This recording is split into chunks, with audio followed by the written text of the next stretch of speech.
CRM has been proven to limit sales reps' responsiveness, persistency, and cadence. It's a design flaw, and it's losing you deals. That is why today's sales leaders use sales engagement platforms like VanillaSoft. Check it out. Go to vanillasoft.com and start your free trial. You're listening to the Sales Development Podcast, the only audio forum focused and dedicated 100% to sales development.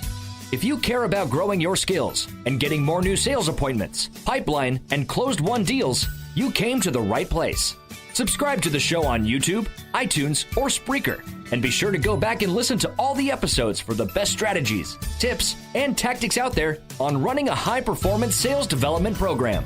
And now, your host, founder, and CEO of Tenbound at tenbound.com, David Delaney.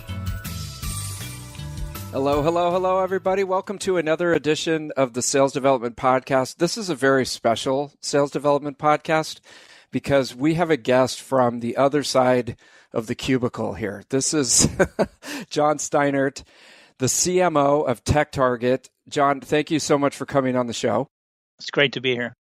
Really appreciate it. And the reason I say this is because we were just talking about before the show, a lot of times, John, there's not great alignment in the way that organizations are structured, especially as we get into the world of account-based everything, account-based marketing, account-based sales development. There's still the organizational structure of marketing, sales development, and sales. And I would love to get your take on what you see out there from an alignment perspective in the marketplace and any recommendations that you have for us to tighten up. Okay, cool. That's as great a way to begin as any, because lack of alignment is a super source of sort of underperformance, either as a company as a whole, or I really think in these two departments, say marketing and inside sales together, if they are not aligned, they will underperform, is my belief. And I'll take you back. I've been in this business a long time in B2B marketing and sales.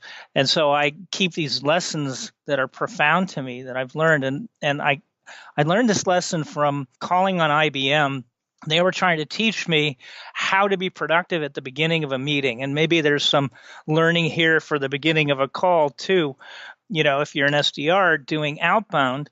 And the point they raised was, what we found at IBM is that if we're going to try to get something done and we're going to have to partner with somebody else, the first thing we have to be very open about is checking that our KPIs are not misaligned. What do I mean by that? You literally have to ask the person, how are you goaled?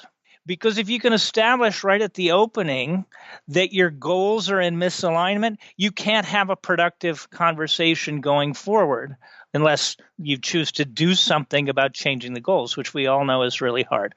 So what is the connection between that and aligning SDRs or inside sales and marketing?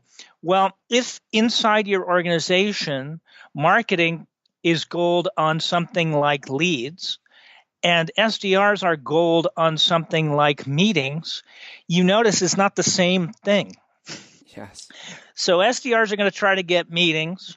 Marketers are going to try to produce leads. There may be a very slight connection between whether or not those leads create meetings.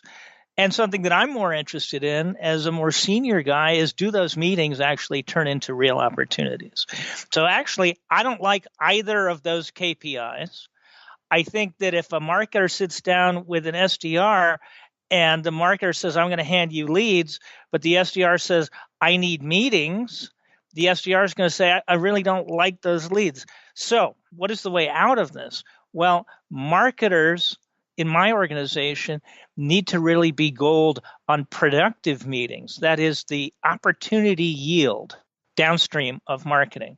And I would argue that SDRs is the same way. We're seeing it today in our organization as we build up our SDRs. We had them goaled originally on meetings.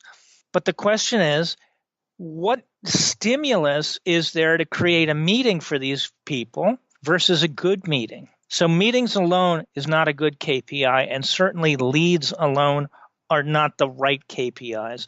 Obviously, that's a much larger conversation. Okay. But this gets us on the track of starting to talk between each other and say, what is it that you do, and how can what you do help me do what I do?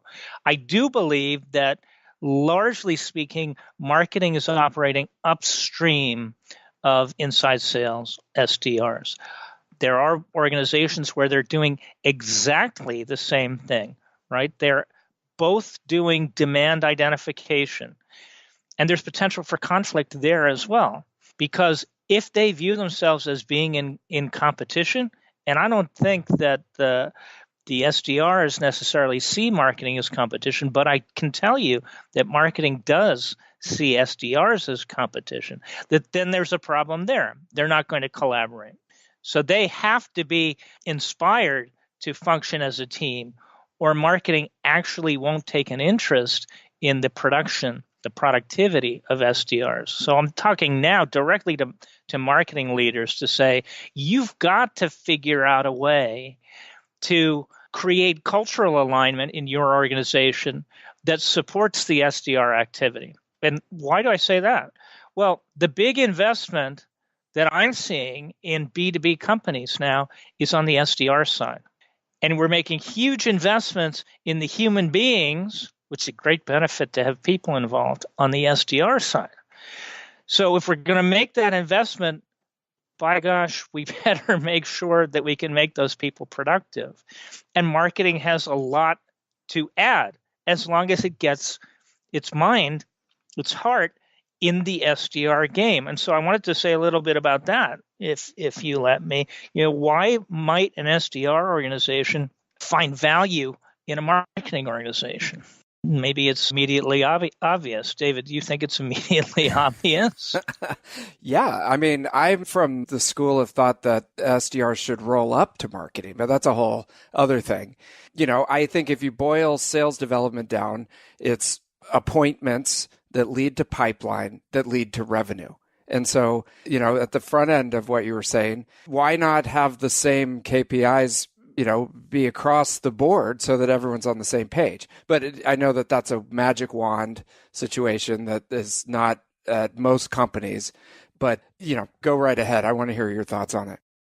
Well, okay, so let's just debate that. So I run corporate marketing here at TechTarget, and I have a lot of responsibilities that really don't directly impact pipeline in a measurable way. So I'm responsible for the reputation of the company in the marketplace. And I got to do PR activities. I got to do analyst relations activities and all those things. And those kind of prepare the ground for SDRs, but they're kind of different and they're indirect. But in the process of doing that, this is where I think I agree with you that marketing can provide a lot of value if it's packaged correctly, is that over 30 years, I've spent kind of every moment thinking about how to get somebody to pay attention to the connection between their business problem and what my company can do for them. That's all I think about. So I think about what those business problems are and how we can help solve them. And then I think about packaging that such that somebody pays attention and sees what I'm talking about and reaches out to TechTarget, right, on the inbound side. Well, the same thing is happening on the outbound side. I do it in emails and demand generation emails. But this is exactly the same thing if the email comes from marketing or it comes from the SDRs, right? And it's exactly the same thing as what they have to say on the phone if somebody picks up. So what I'm saying is that the content understanding, the persona understanding, is a primary task of marketing. And so the SDRs actually should be looking to marketing to supply that. And you might say, well, that's obvious. Especially in small companies, it is obvious. But the bigger the company, the more distance there is between those groups. Even in field marketing organizations, the SDR team can be, hugely geographically separate for reasons of cost management and just real estate. So you get this situation where SDRs are not enabled enough. And I'm saying that the key place to look for enablement is over in marketing.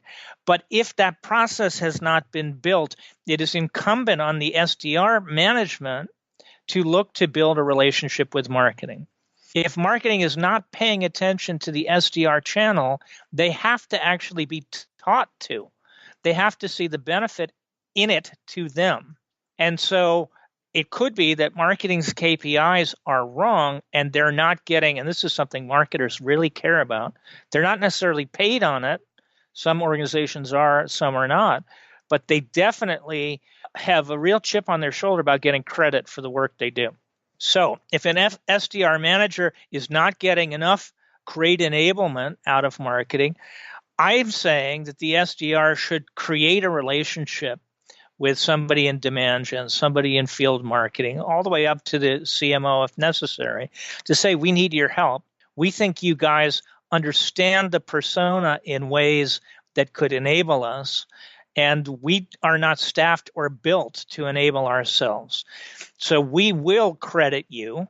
We will behave properly in SalesLoft and Salesforce.com so that people know that we've acted on something that you provided.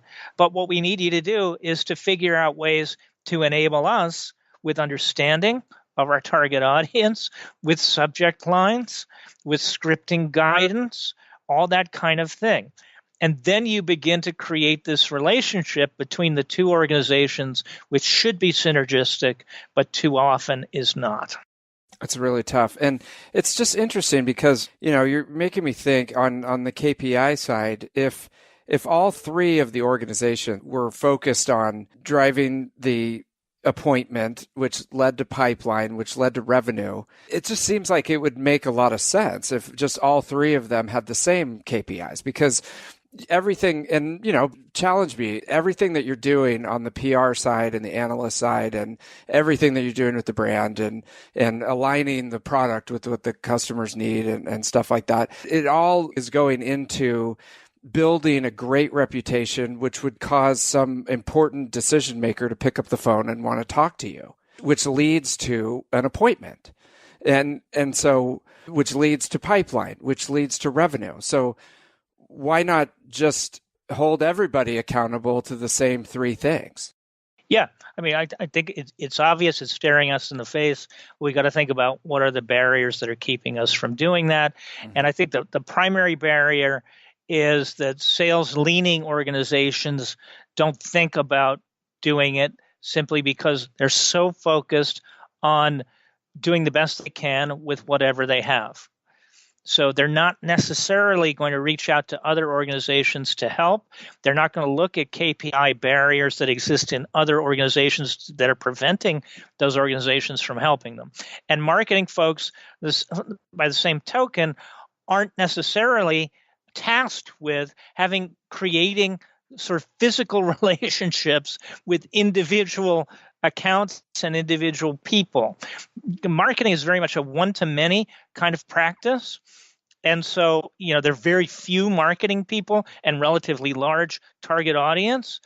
And so they don't really want to get involved in this one-to-one interaction that is a telephone call.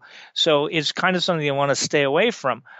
All I'm saying is that to get maximum value out of your SDRs, you need to enable them better, and marketing is in a good position to enable. So who in a senior position can make that happen, and what do they have to think about? They have to think about KPIs. They have to think about credit. They have to think about, well, we don't want to stack some kind of compensation on top. So marketing is getting compensation on this. SDRs are getting compensation. Salespeople are getting compensation. So that's a little bit, there's some subtlety in there. Everybody has to get credit for their piece. That doesn't mean it has to apply to compensation. So these organizations are compensated differently too. And it gets a little bit more complicated than you might imagine. So I agree with you that you say get them philosophically aligned. Find a way to share credit so that they stay motivated, but don't worry too much about changing comp structures and things like that early in the game. If you can get them behaving correctly, marketers enjoy seeing their contribution contribute. And it could be that emotional contribution is enough, and you don't have to get into a lot of detailed credit. And you certainly don't have to split, some kind of comp between a marketer and an SDR. Nobody has to go there. So we can move on to that. From that, I think, because I wanted to tell you a little bit about what TechTarget is before I forget, because I kind of owe that to my constituencies. Of course. And I did, while we take a breather there, when you were on the interview over at Engagio, you mentioned that your wife, kind of her eyes glaze over when you start ranting. So I just want to offer you a soapbox here with a raptured audience of anything that you want to talk about with regards to B2B marketing. So I do these rants. I publish an article every month on MarTech Today, or you can get it through our website, through the resources section of our website. And I don't know, some people might find writing about this stuff easy, but I have to fire myself up, and I'm going to get to that in a little bit. But let me tell you about TechTarget. So TechTarget is, if you didn't know, you should know, we're far and away the largest provider of B2B tech purchase intent insight. And, we dwarf everybody else. We call it real purchase intent. And I'll talk about why it's real. If you're interested, you have to ask me questions about it to kind of drag that out of me. We've got about 1,300 clients. They are all enterprise technology companies. But when I talk about purchase intent, the concept applies in any industry. It's just the TechTarget can't sell to you if you're not in enterprise technology. The way we achieved this leadership is that we built a gigantic content engine. We actually have 200 editors on staff. We have more than 1,000 writers who contribute, and we have 140 websites. Each one is specific to a subcategory within the enterprise tech market. So we have this very big publishing endeavor, and what that does is it attracts people who are in the market shopping for enterprise technology and looking for information about that technology to our websites. When they come into our websites, they get this information free, but the best information is behind a registration wall. And so they need to register. When they register, they are explicitly told that we are going to use their information to share with our tech vendor clients. And the deal is you get this information free if we can use your name, your details, and your behavior. That's super important in GDPR, right? So we have GDPR informed consent to use people's data, and that makes us very unusual. Then all of the stuff that we publish is set up to support a purchase decision.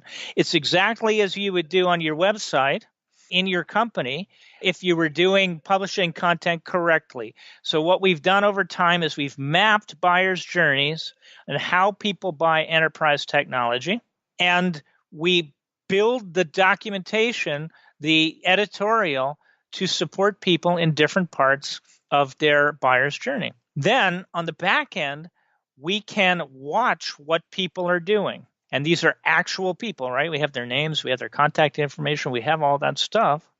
And then we can package that up in our portal called Priority Engine and make it available to our enterprise tech clients for them to use in marketing and sales. So we're a giant vacuum cleaner for the demand that's in the enterprise tech market. We suck in all that demand, we understand it, and then we lay it out for our clients to use in marketing and sales. So it's pretty simple. Powerful. It's amazing. I mean, intent data from the sales development perspective is huge because, the spammy mass emailing or just cold calling with no personalization just does not work anymore. You have to have some nugget, some piece of information that, is relevant to the person that you're reaching out to, and which is TechTarget has been amazing in being able to provide that. Question for you, do you have one set up for sales development? Yes. So the sales use cases can get very specific. And so what we've done is we've got this portal called Priority Engine, and you can set it up in different ways. And for sales development, the typical use case could be that you take an individual's territory, and within the territory, you have a defined set of accounts, and you set up that in the system. And then every week, those accounts are monitored for that salesperson, and the activity in the demand activity in those accounts is forwarded to the salesperson through their CRM. And they will see it in their CRM against those accounts. In their CRM, if they go into a contact or an account, they can click in and get all the information. It will take them right into our portal about what's going on in that account and the individuals who are actively researching. So Amazing. Exactly, yes, right? Against the account use case. A sales manager can look at all the accounts that he or she manages and do the same thing against all those accounts. So they just, at the beginning of the quarter, or, a couple of weeks before the quarter, everyone gets their accounts allotted, for their territories. And then those are ring fenced in the CRM. And then we pipe in all the TechTarget data. And literally, instead of just flying blind in your territory, you're seeing these intent signals coming in from actual accounts that you're working on. That's right. So it comes in on the account, but what you learn about is the individual. So you learn the behaviors of the individual. You learn the competitive content that they're consuming. So if you're going to position competitively, you can learn about that. You can prepare your call that way. You learn about what they're most interested in terms of feature function about the solution. So you know what aspects to take forward about your particular solution. All the things you would need to have a really powerful pitch, you have in front of you. Now, the challenge is, of course, from a training perspective, is that these are not leads. Right. These are people who have not said, I want to talk to David about his great, podcast.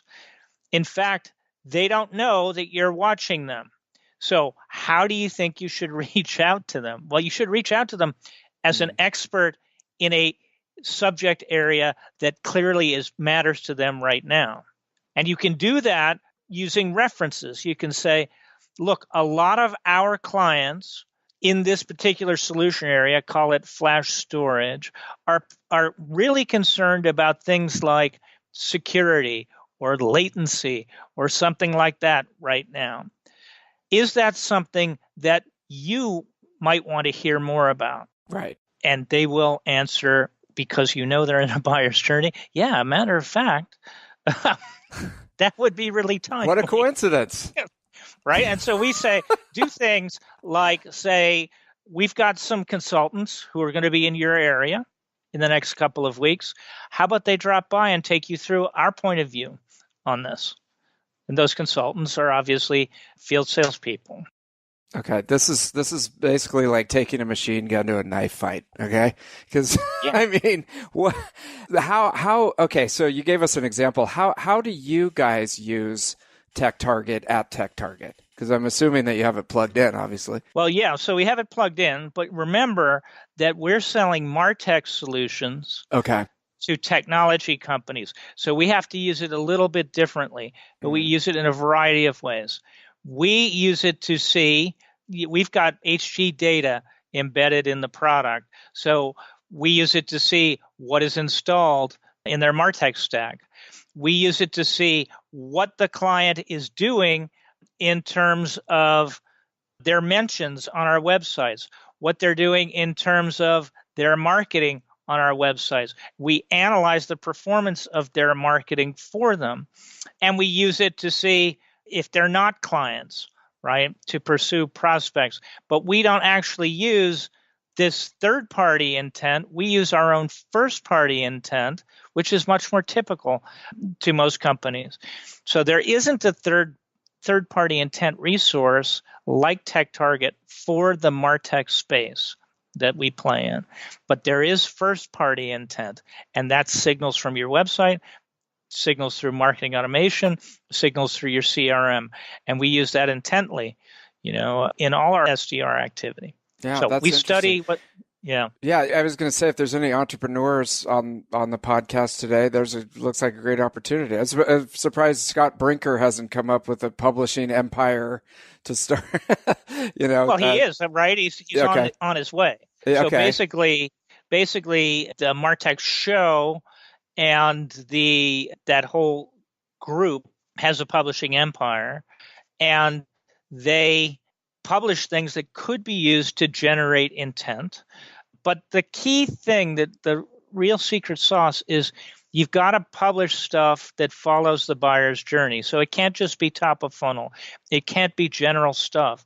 It's got to be choosing between different possible solutions to a problem. Okay. Right?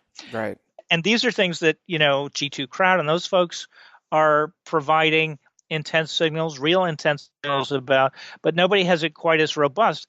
The decision-making process for MarTech is not quite as kind of complicated as real heavy-duty enterprise tech, but it is similar.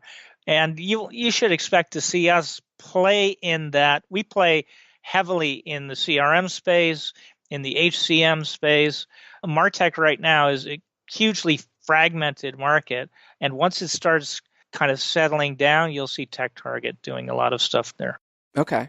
Well, I want to volunteer to help with the sales development one if you ever put it up. So let me know. And, it's interesting because now, after people have been listening to this, when you start to click on things on LinkedIn and Twitter and different articles, you'll start to see it'll say TechTarget dot, HCM dot, and all of a sudden it's like, you're everywhere. Okay. That's how you get the information. Got it. Yeah. So that's how it begins. So it begins with a Google search, or if you're looking at some other kind of solution, those are, ads that we run for our clients that take people back to us. And if you want the goodies, you got to give us your name and everything and submit to this matrix, and then we'll be able to give you the goodies. And it's a mutually beneficial relationship. So let me ask you this. So say there's an SDR manager out there, and he or she has bought into what we're talking about. He's going to forge a relationship with marketing. He wants to get intense signals, in front of his team so that they have a fighting chance. From a senior executive position, what is this line manager? What's their game plan for going up the chain of command and saying, hey, we need to innovate here, because the old school way of doing 1,000 phone calls a day and, spamming people doesn't work anymore. So we've got to make some investments. We need some alignment. What are some advice that you would give that person as a, step? Well, so the first thing is that inside human beings, a lot of human beings, there is the desire to drive change. That's one type of human being. In other types, there's just a really good ability to be laser focused. So often I've seen that the super laser focused folks who are, look, I understand my KPIs. I understand the levers to drive those KPIs. I'm going to think inside the box and do those. So I'm talking really about something you typically see in high velocity SDR organizations. And these guys don't necessarily have access to the types of budget that are associated with getting access to our priority engine. So to them, I would say, look, the marketing department is dying to help, and they're dying to get more leverage out of the data they're buying. So you need to create this relationship that we talked about in the beginning with your marketing colleague, and you need to ask them, are you looking into real purchase intent data? Are you looking, if you're in the enterprise tech space, are you looking at this company TechTarget? And you need to say, if you are, I would like to get access to that data, please. Because the marketing department is going to buy it for their own demand gen. So now it's sitting there in the marketing department. You don't even know about it. You have to tell them that you'd like access to it. And the benefit to them is, if the SDRs like it, then the marketer who bought it's going to get more ROI from it because he can start taking credit for helping the SDR. So that's the way I would do it diplomatically in the high velocity space.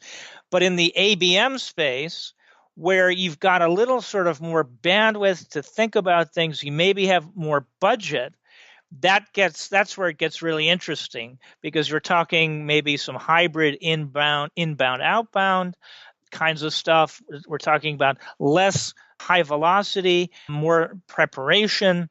We're talking about adding expense in the coverage of a particular set of accounts, because we believe that by adding expense, we're going to, let's say we, just for argument's sake, we double the expense, but we're going to quintuple the revenue we get from those accounts.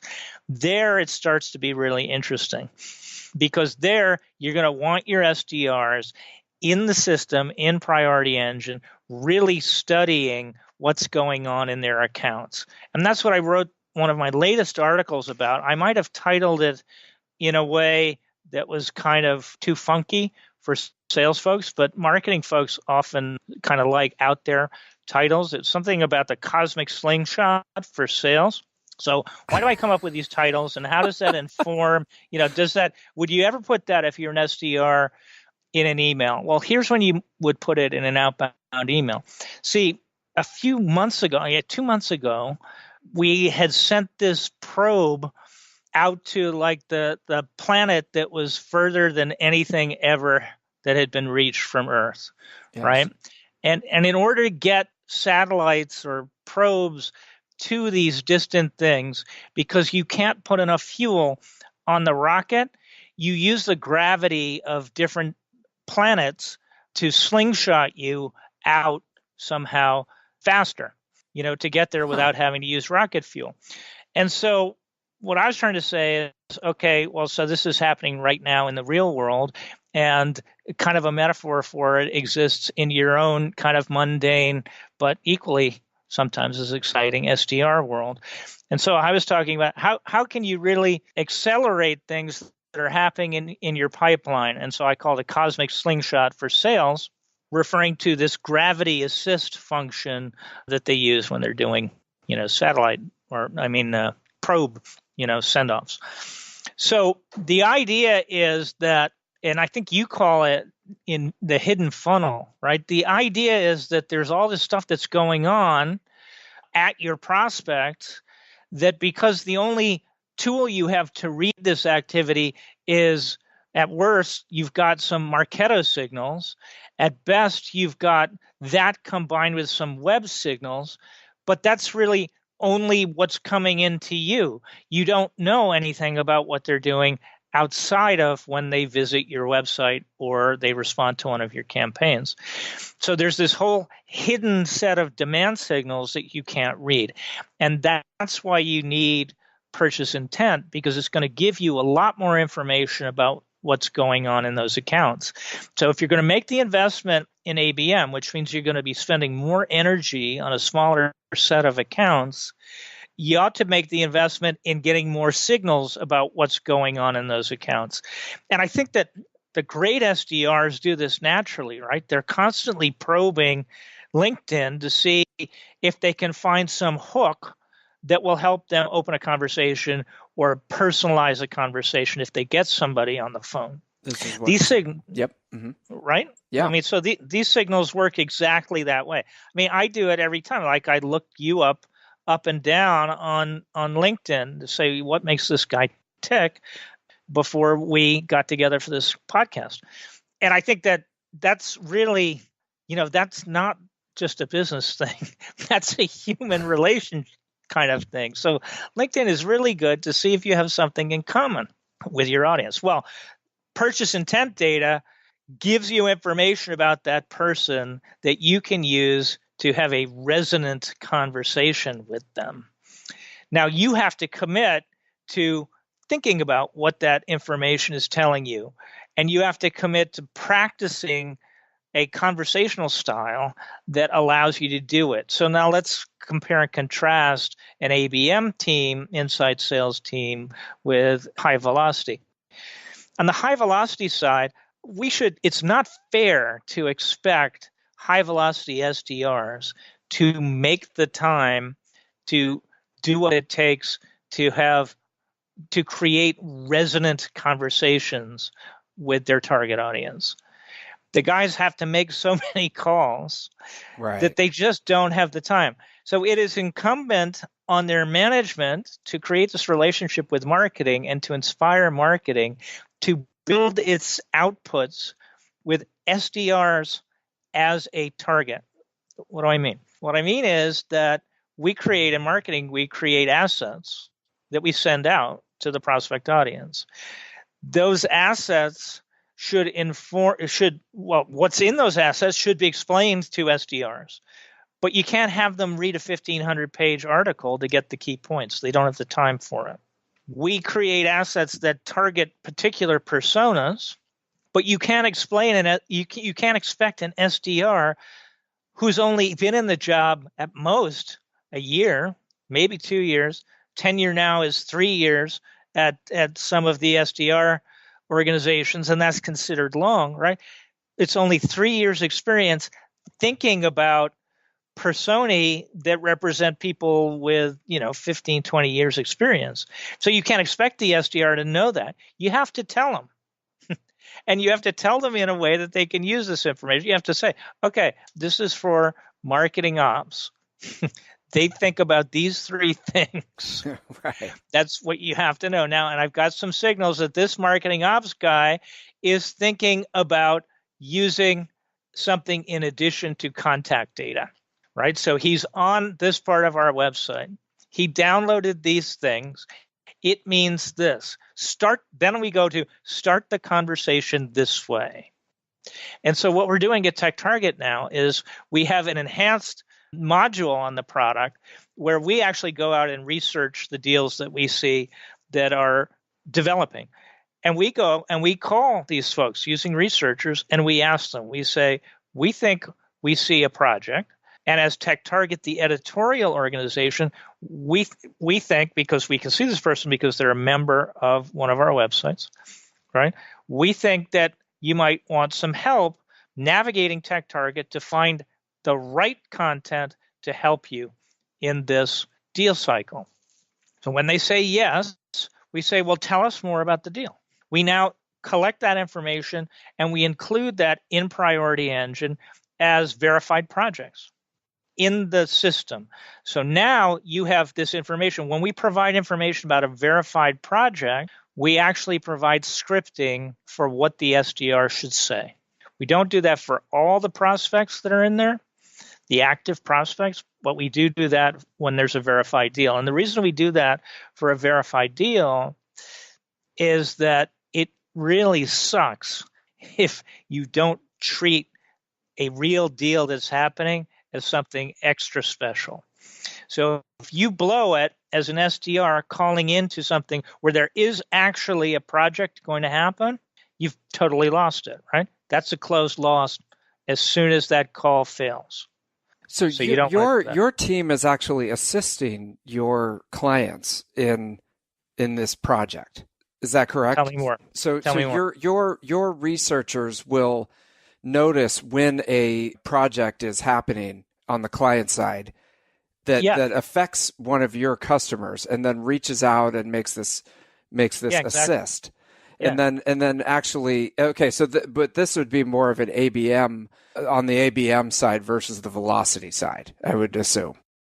Well, no. So when we package this information 2 ways. It can be in the portal, the Priority Engine portal, or it can be bought independently. And so this is also purchase intent data. Of course, it's purchase intent data because we verified the purchase intentions of the customer, right? So we also sell this as a freestanding product, as reports that can either be delivered as PDF attachments or they will flow right into Salesforce. And some clients buy it that way because they understand exactly what this is. It says, here's the key person.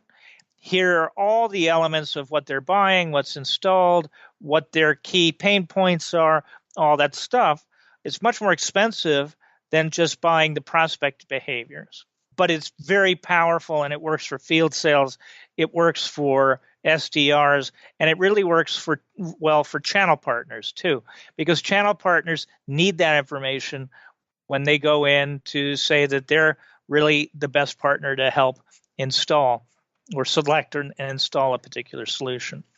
Amazing. It costs more, and that's why it's horrible if you mishandle it. But imagine, so there's a deal there, and this prospect has shown no interest in your company. You got to be super careful, right? Because if you blow it right at the front, and they're never going to talk to you again. Are you in sales, but you're not using a sales engagement tool? Then you're probably losing out on revenue because you are not engaging with prospects at the right time, with the right cadence, and with enough persistency. You need VanillaSoft. Start your free trial today. Go to vanillasoft.com. It's just, when you mention that, it's like we really throw SDRs to the wolves, a lot of times, and we probably leave a lot of money on the table because, like you said, you got this person who just graduated from college. They got a little bit of training. They may not have all the things that you're talking about in front of them, and now they're calling on someone with 20 years of experience trying to set up a meeting. And it's just like, really? You gotta, it is such a hard job. Yeah. And if you think about, I think I see in the American culture a change in the point of view about the sales role. And I don't know why it is exactly. Certainly for me, because I work like 15 feet from the SDRs here at TechTarget, I am just blown away by the fortitude of these young people who come to work every day and do a super hard job and don't know much about what we sell and do it day in and day out. So I have this huge empathy for them, and that's really helped me say, geez, I really should help them as much as I can. But in my career as a corporate marketing guy at very big companies, I didn't feel any of that empathy at all. So that's really new for me. And I think it's really instructive to me. To think that they should understand our products is ridiculous. So who's going to help them understand our products? Obviously, we got sales enablement that can help them, but sales enablement doesn't understand the products as well as marketing people. So we are really doubling down here on thinking smart ways to enable different levels of sales talent. And how can you make these folks productive? And when it works, they actually graduate and they become better field salespeople, and it's really a wonderful thing. When we fail energetic young people, it's because we didn't help them actually see how all these things were linked together. We didn't give them a clear enough reason, a big enough reason to come to work. They didn't understand where they fit in. They didn't see the significance of their contribution. And when you can do that, you can retain a lot more of them. When they feel a part of the bigger whole, you can retain them.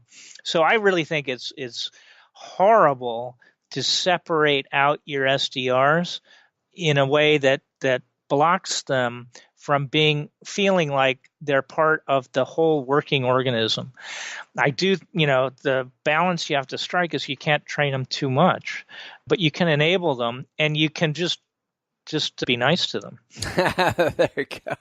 Well, okay, you heard it here first, folks. John is stepping up, and all the marketers out there should listen, because I can think of two shining examples here in the Bay of companies that have taken this approach, and they're super successful. One of them is Salesforce, which basically invented, sales development 2.0 as we see it today. The other one is LinkedIn. They have both of those companies have a very similar philosophy. They're really built on sales development success, and now they've got people who they're really good at hiring top talent to go into this program. It's like a machine, and now they've got people, 5 or 10 years later who are still there, who are at like the VP level that came in through that organization. So I couldn't agree with you more. So, what if somebody says to you, God, SDR job sucks. My retort is, well, no, it doesn't. No, it's just really hard. And maybe you think it sucks because it's so darn hard. But if you can aspire to perform in that role, you could probably do anything because you got to practice. You can see yourself getting better. You've got to follow some patterns, practice patterns. You can see your skill build up. You got to ask people what you're doing wrong. You got to be coachable. These are all skills that will help you in any job. So why not just Amen. jump right in and try the hardest job that there is that somebody's willing to offer you? 100%. I mean, the skills that you learn, I mean, obviously I'm a big proponent, but I mean, the skills that you learn are invaluable and you can use them to become a better marketer if that's what you want to do, become a better salesperson, become a better customer success rep, become a better entrepreneur. I mean, it's just exactly what you're talking about, that getting in the reps and sets on something that's so hard is invaluable. And so that's why we do this, that's why we're excited about it. And now I want to go down that path more. I know we're coming up against the hour, John. This has been amazing. But I had one other kind of techie question for you, because you're really in the space and you may know this or may have some ideas on it. The CRM, is clunky for sales development professionals. And over the last 5 years, you've seen these specialized programs like SalesLoft and Outreach and a number of other competitors come out to address that and make their jobs more streamlined and things like that. And then at the same time, you've got your Engagio and account-based marketing programs that have been set up to enable that process. And so have you seen sales development organization use one or both of those products to enable the process to bring in the intent data, put it in an email, make a phone call, send a social, and all the different things that they do? Have you seen anyone be successful with using one of those programs in combination with TechTarget? So absolutely. Okay. Absolutely. Now, there's one caveat. So the key, and it's sort of part of the Topo Engagio philosophy of account-based everything, and this really applies to an account view of the world. But if you think it's fair to say that all sales teams are really account-based, we're okay if we stay in the sales world. If you've got marketing listeners, you have to tell them you've got to think about account-based.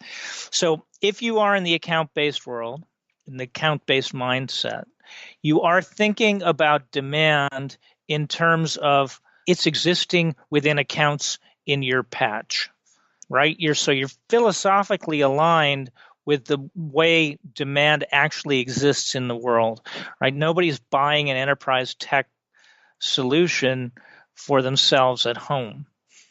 Right? We're Right. talking B2B. So they're part of an account.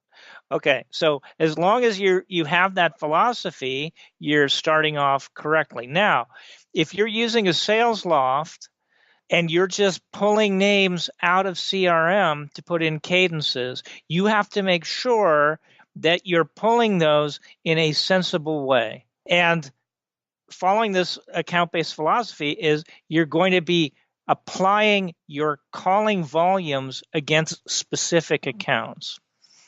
So if you don't do that, you're calling essentially on a random basis. So the whole principle of what TechTarget does is for the velocity guys, it helps them know which accounts are actually in market and prioritize those accounts. And it shows them the contacts who are actually doing buying research, so prioritize those contacts, right?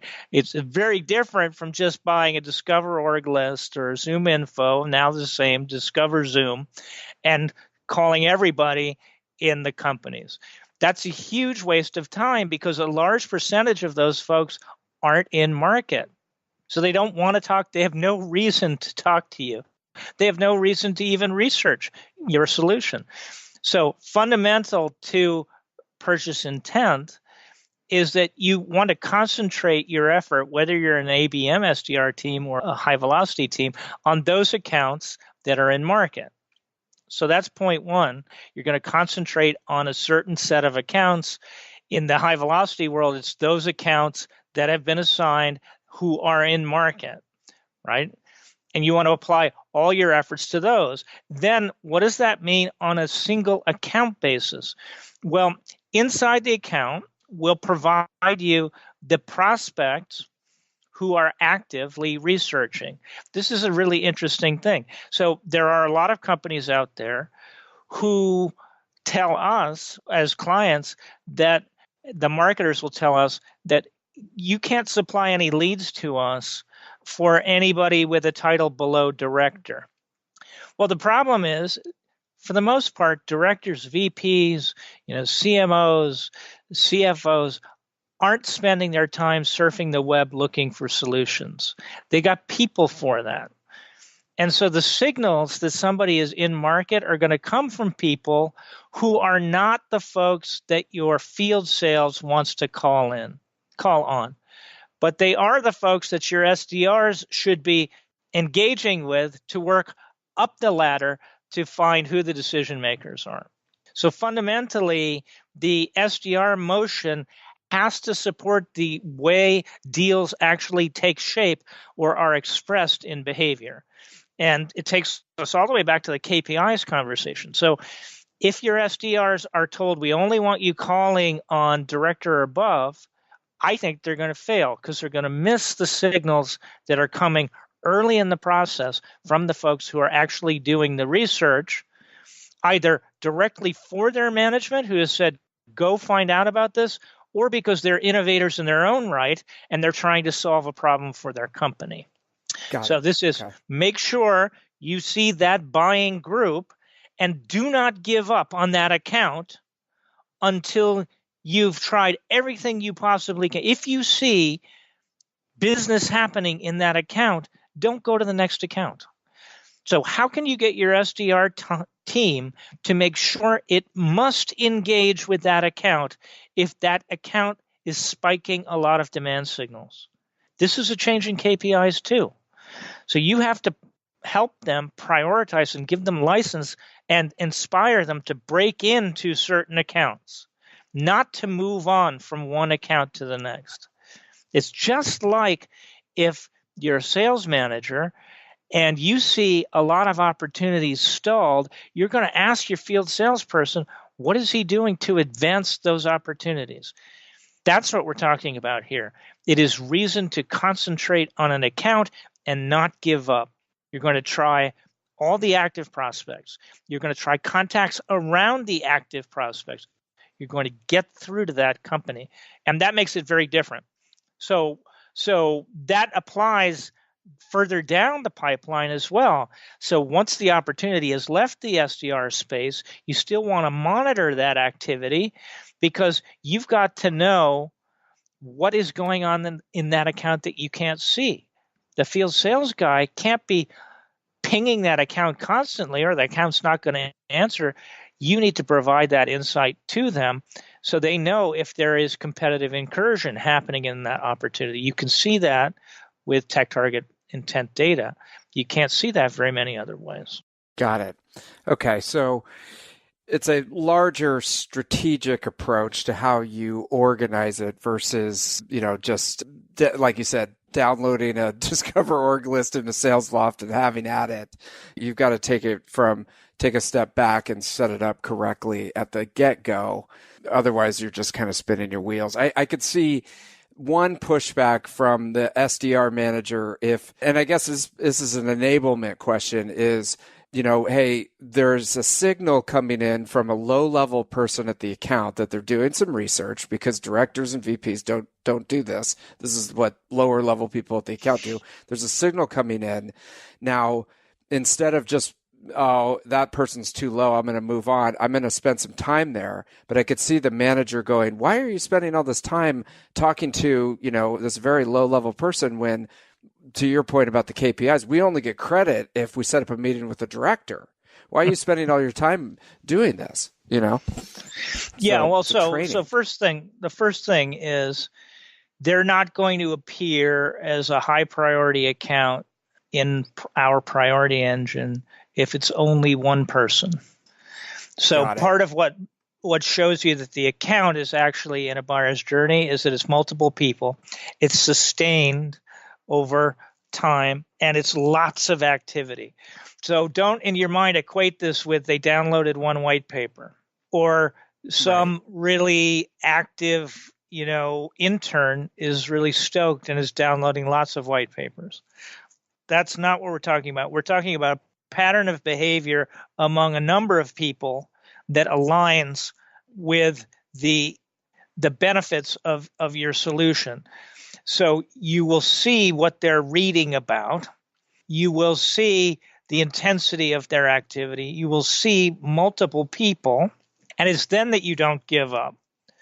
And we even provide DiscoverOrg contacts on top of this through our partnership with them that tell you who these seniors are around that research.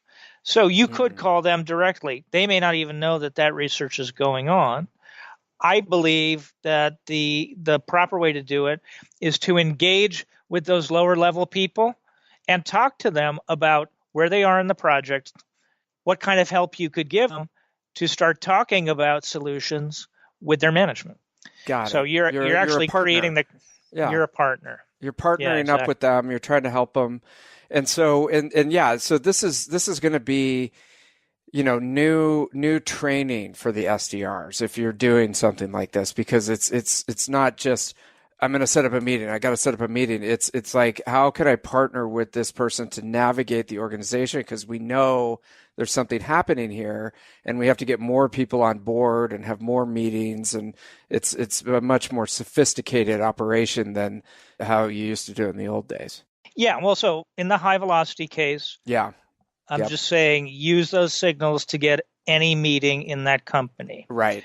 Yep. But in the ABM case, we're talking generally more seasoned SDRs who have more time to spend, who can do more qualification and can set up a better meeting. Yeah. And I think that's the major takeaway here, folks, is you have to understand, are you a high velocity shop? Are you an ABM shop? Or are you some mix of the two? Because we keep coming back to the fact that all of these strategies will be different based on that motion.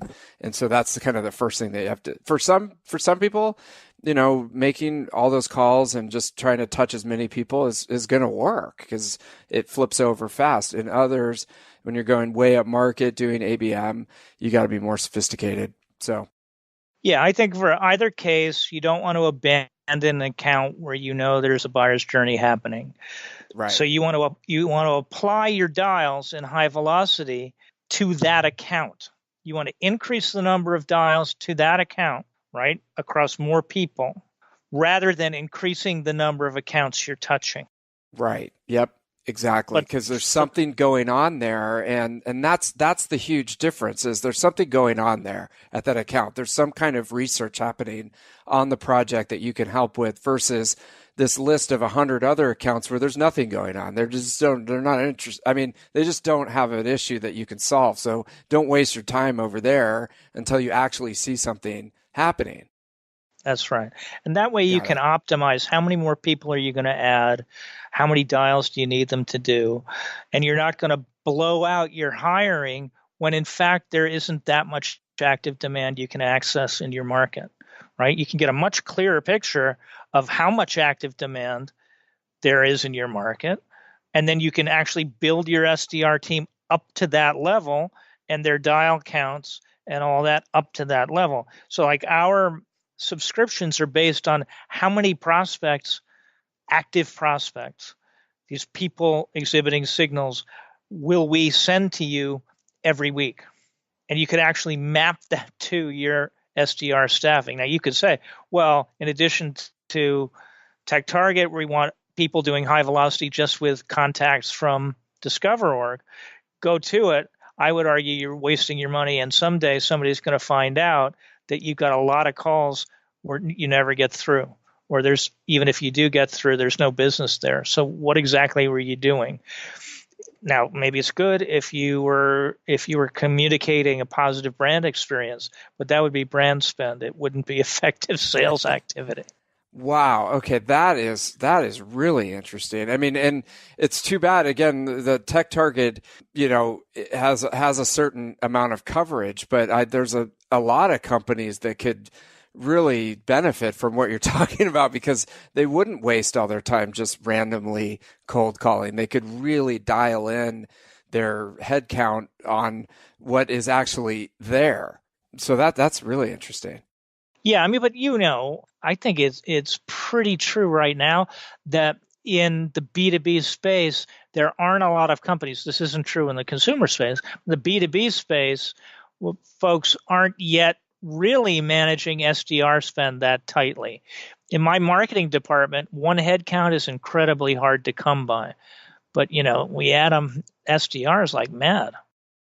Yeah, it's amazing. I think it has to do with just that we've been in a progression for several years, and probably a lot of the people making these decisions don't remember the last recession that we had, and they're just trying to grow at all costs, so throw a bunch of people at it and give them Discover.org and have at it, and then that's kind of the end of the thought process, where the things you're talking about are much more sophisticated. Yeah. So I think you're right. That's interesting that you bring it. I hadn't even thought of that the value of what we do will increase as the expense side sensitivity grows. That's a positive thought for a coming recession. Jesus. I know, and I got it. I don't want there to be a recession, but I think if you've been around for longer than a few years, that it can't just go on like this. We got to stop talking about that, because we're going to jinx this. I don't want to bring it up, but John, this has just been so interesting. I appreciate your time. I'm sorry that I encroached into the next hour, but just, you've just been giving us so many things to think about. And, if we want to learn more about TechTarget and get in touch with you, is LinkedIn the best way, or just go to the website? Yeah, that's a great way. Go to the website, go to LinkedIn. I love talking about this stuff, obviously. I've spent my whole career. I've married for the second time. Neither spouse really is interested in this stuff, but there are a ton of people out there who are, and I get to spend most of my daylight hours with people who do care about this, so that's a great pleasure. Maybe it's good that you can hang it up at the end of the day and talk about something else to refresh the batteries. But we just appreciate you opening up and sharing your wisdom with us and being on the Sales Development Podcast. So thank you so much. Terrific. Anytime, David. Thank you for listening to the Sales Development Podcast, the only audio forum 100% focused and dedicated to sales development, with your host, David Delaney. Please be sure to subscribe to the show on YouTube and take a moment to leave us a review on iTunes. Your support makes our show possible. If you are struggling with your sales development program, contact us at tenbound.com for a no-obligation exploratory call. Again, that's tenbound.com.